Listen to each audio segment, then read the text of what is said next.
Bismillahirrahmanirrahim. The benefits and wisdom of the law of equality.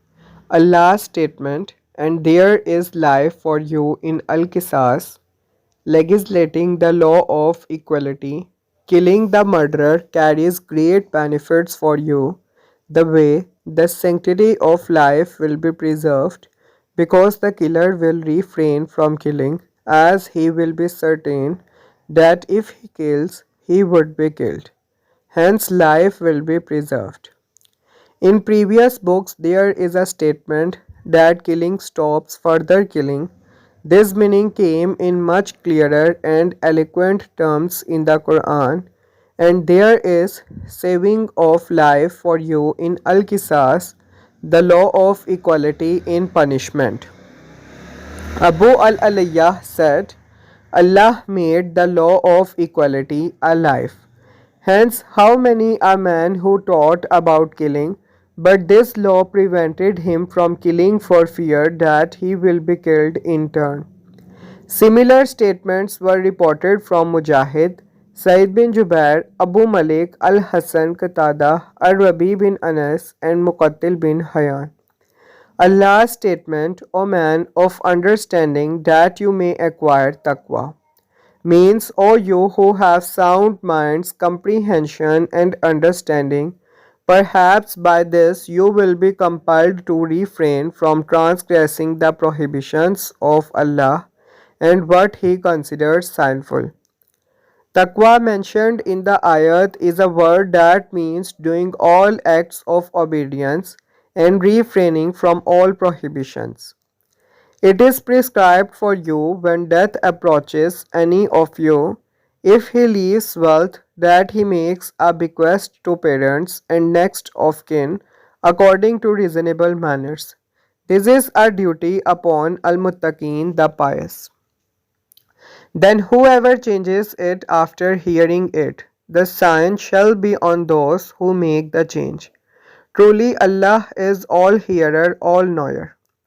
But he who fears from a testator some unjust act or wrongdoings, and thereupon he makes peace between the parties concerned, there shall be no sign on him. Certainly Allah is oft forgiving, most merciful. Including parents and relatives in the will was later abrogated. Allah says, it is prescribed for you when death approaches any of you, if he leaves wealth, that he makes a bequest to parents and next of kin according to reasonable matters. This is a duty upon al-muttaqin, the pious.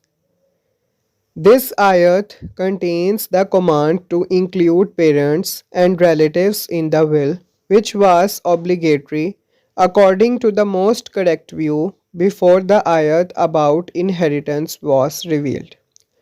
When the ayat of inheritance was revealed, this ayat was abrogated, so fixed shares of the inheritance for deserving recipients were legislated by Allah. Therefore, deserving inheritors take their fixed inheritance without the need to be included in the will or to be reminded of the favor of the inherited person. For this reason, we see the hadith narrated in the Sunan and other books that Amr bin Kharija said, I heard Allah's messenger saying in a speech, Allah has given each here his fixed share, so there is no will for a deserving here. Imam Ahmad recorded that Muhammad bin Sirin said, Ibn Abbas recited Surah Baqrah until he reached the ayat. If he leaves wealth, that he makes a bequest to parents and next of kin. He then said, this ayat was abrogated. This was recorded by Sayyid bin Mansur and Al-Hakim in his Mustadrak. Al-Hakim said, it is Sahih according to their criteria. Al-Bukhari and Muslim, Ibn Abu Khatim reported that Ibn Abbas said that Allah's statement, a bequest to parents and next of kin, was abrogated by the ayat.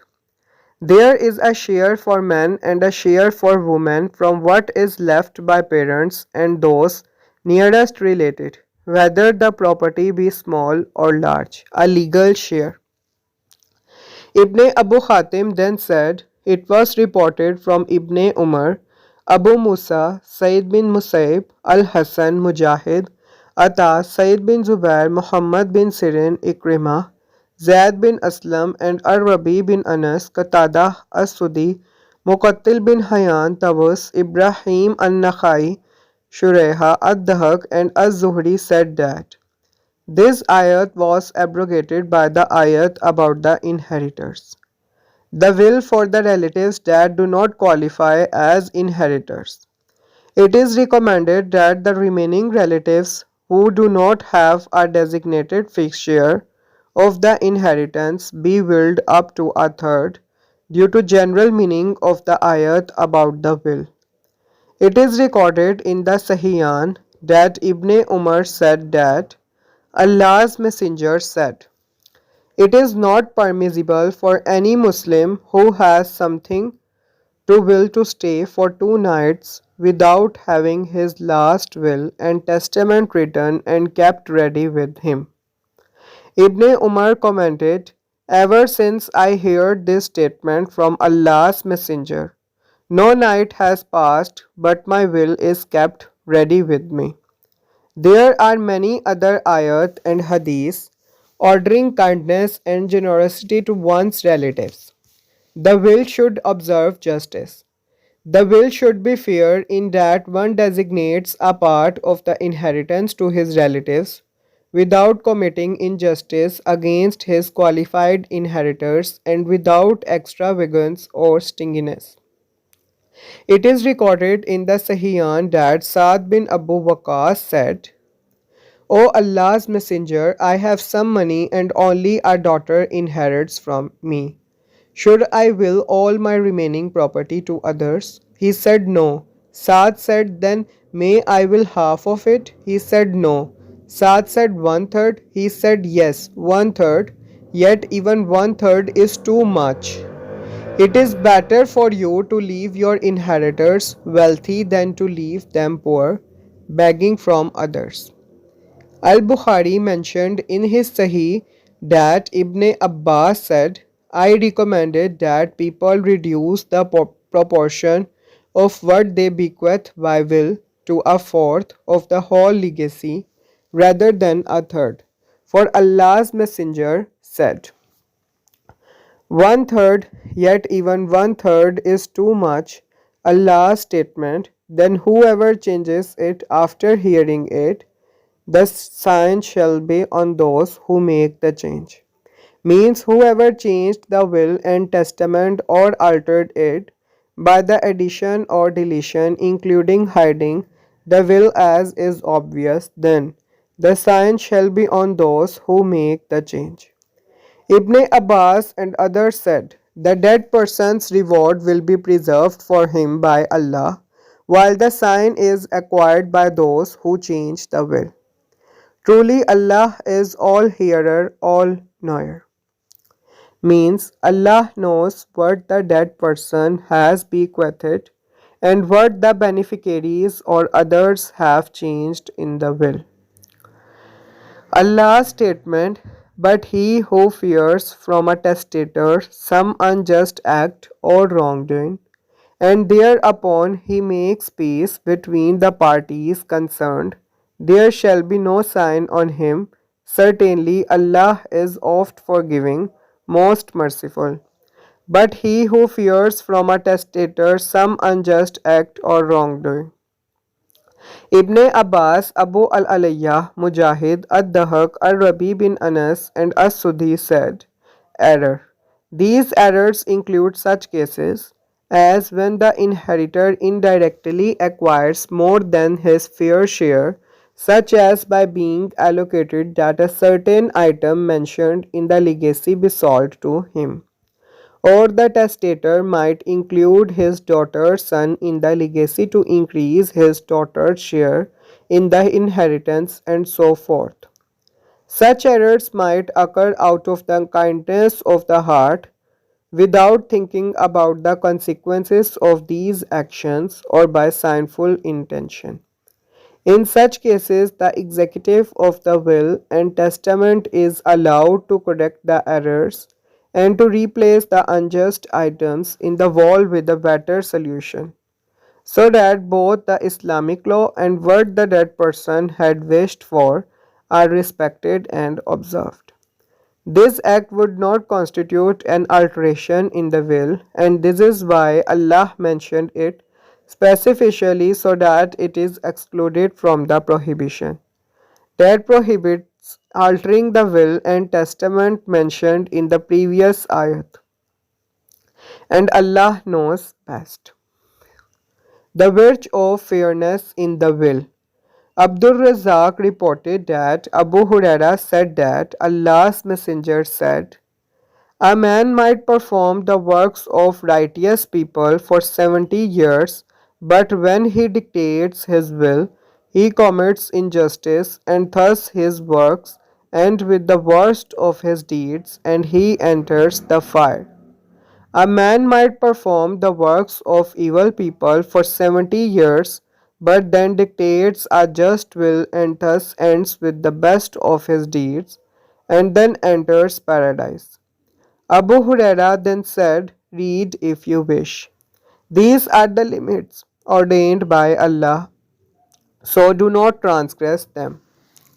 O you who believe, fasting is prescribed for you as it was prescribed for those before you, that you may acquire taqwa.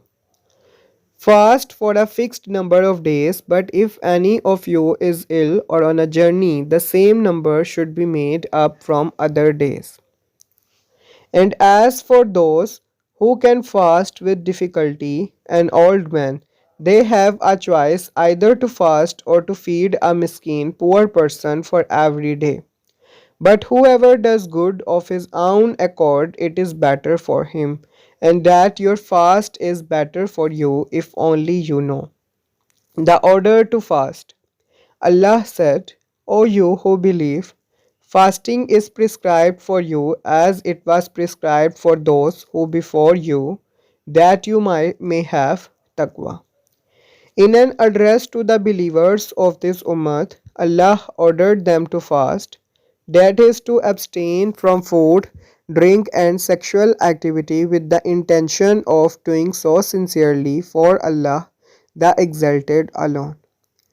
This is because fasting purifies the souls and cleanses them from the evil that might mix with them and their ill behavior. Allah mentioned that He has ordained fasting for Muslims just as He ordained it for those before them, they being an example for them in that, so they should vigorously perform this obligation more obediently than the previous nations. Similarly, Allah said, to each among you we have prescribed a law and a clear way. If Allah had willed, He would have made you one nation, but that He may test you in what He has given you. So compete in good deeds. Allah said in this ayat, O you who believe, fasting is prescribed for you as it was prescribed for those before you, that you may acquire taqwa. Since the fast cleanses the body and narrows the paths of shaitan. In the Sahihan, the following hadith was recorded. O young people, whoever amongst you can afford marriage, let him marry.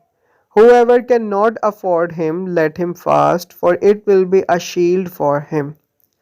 Allah then commands, fast for a fixed number of days, but if any of you is ill or on a journey, the same number should be made up from other days. Allah states that the fast occurs during a fixed number of days, so that it does not become hard on the hearts, therefore weakening their resolve and endurance. The various stages of fasting. Al Bukhari and Muslim recorded that Aisha said that The day of Ashura was a day of fasting when the obligation to fast Ramadan was revealed. Those who wished fasted and those who wished did not. Al-Bukhari recorded the same from Ibn Umar and Ibn Masud. Allah said, those who can fast with difficulty, an old man, they have a choice either to fast or to feed a miskin poor person for every day. Muaddah commented, in the beginning those who wished fasted and those who wished did not fast and fed a poor person for each day. Al-Bukhari recorded Salama bin al-Aqwa saying that when the ayat was revealed, those who did not wish to fast used to pay the fidya, feeding a poor person for each day they did not fast until the following ayat was revealed, abrogating the previous ayat. It was also reported from Ubaidullah from Nafi that Ibn Umar said it was abrogated. As-Sudhi reported that Murrah narrated that Abdullah said about this ayat.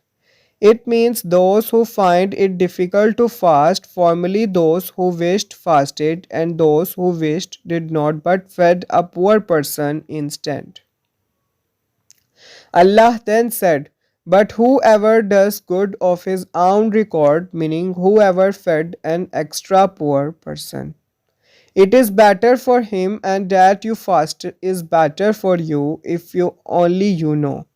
Later the ayat, so whoever of your sights the crescent on the first night of the month of Ramadan is present at his home, he must observe Sawam fasting that month was revealed, and this abrogated the previous ayat.